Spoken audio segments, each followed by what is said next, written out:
ओम नमो भगवते श्री रमनाय। द्वितीय स्तुति। जब वे जो मृत्यु भय से भयभीत हैं अमर अजन्मा परमात्मा की शरण लेते हैं तो उनका अहंकार एवं आसक्तियाँ मर जाते हैं और वे अब अमर मृत्यु के बारे में कभी नहीं सोचते हैं। सद्गुरु महर्षि ने प्रथम मार्ग के रूप में आत्म अन्वेषण का उपदेश दिया है जो प्रथम स्तुति में है। द्वितीय स्तुति में आत्मसमर्पण अर्थात भक्ति मार्ग का उपदेश दिया है। सामान्यतः यह उनके लिए है जिनमें आरंभ में आत्मविश्वास की कमी होती है, जो अपनी सामर्थ्य को सीमित पाते तथा उस असीम सामर्थ्यवान सत्ता को ईश्वर को समर्थ मानते हैं। उस सत्ता के प्रति अनुराग, प्रेम, भक्ति एवं समर्पण से उनका आत्मविश्वास क्रमशः बढ़ता जाता है। जाने अनजाने भक्ति के उन सभी सोपानों पर चढ़ते हैं जिन्हें शास्त्रों में नवधा भक्ति कहा गया है। भक्ति के उन रूपों का यहाँ वर्णन करना श्लोक का प्रयोजन नहीं है, किंतु भक्ति में समाहित उसके मूल तत्वों का उल्लेख करना उपयोगी होगा। भक्ति के मूल रूप से 3 तत्व प्रधान हैं। प्रथम श्रद्धा, द्वितीय विश्वास तथा तृतीय समर्पण।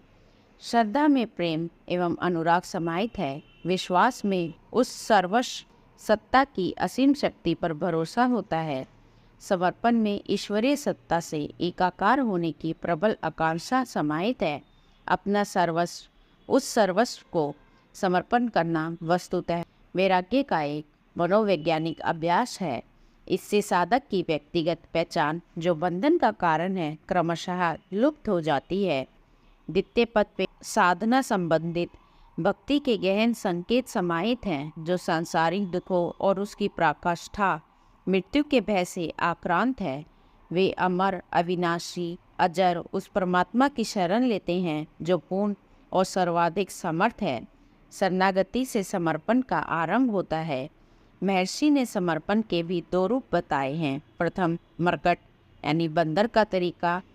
जैसे बंदरिया का नवजात शिशु माँ के पेट से चिपका रहता है। माँ अपने पेट का संबल तो देती है, शरण में आए पकड़े हुए अबोध शिशु को अपने से अलग नहीं करती। फिर भी शिशु के नन्हे हाथ उतने समर्थ्यवान नहीं होते और माँ की उछल कूद में शिशु कभी कभी गिर जाता है। साधक के समर्पण का आरंभ भी इसी तरह से होता है। बंदर शैली के समर्पण का यह अभ्यास अत्यंत उपयोगी है, क्योंकि पूर्ण समर्पण किसी के द्वारा स्वयं के बलबूते संभव ही नहीं है।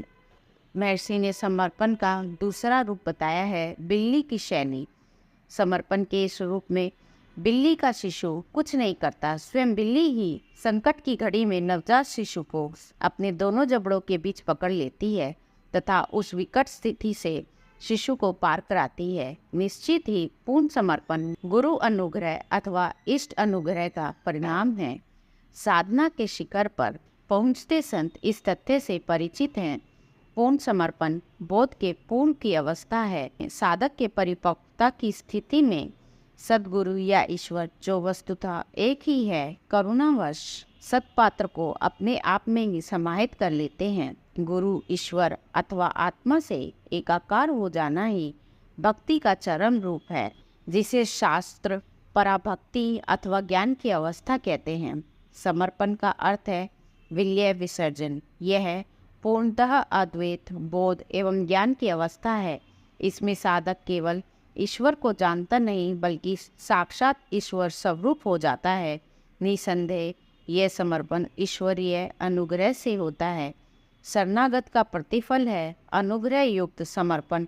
ईश्वर की शरण से ईश्वर में हो जाना। ईश्वर में हो जाने पर अहंकार एवं संसार की समस्त आसक्तियाँ भस्म हो जाते हैं। जो कभी मृत्यु के भय से भयभीत थे वे अब जीवन मृत्यु को पर्दे के ऊपर चलने वाले एक खेल के रूप में देखते हैं। वे जीवन की पीड़ा एवं मृत्यु के भय से किंचित भी भयभीत नहीं होते।